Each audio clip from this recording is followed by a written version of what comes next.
The little pup got a boo-boo. We got a flat and had to ride her out. Only about, I don't know, 20 kilometers. That tire's done. So here's my new second-hand set. They're gonna be a little bit bigger, a little bit nicer.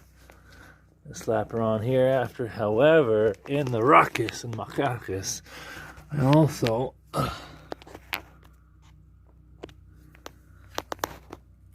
lost a shock and destroyed the spring. So that's next on the list. Not to mention every bushing and whatever you name it has been cooked on this little beast. But that's the name of the game. Live hard, play hard, baby.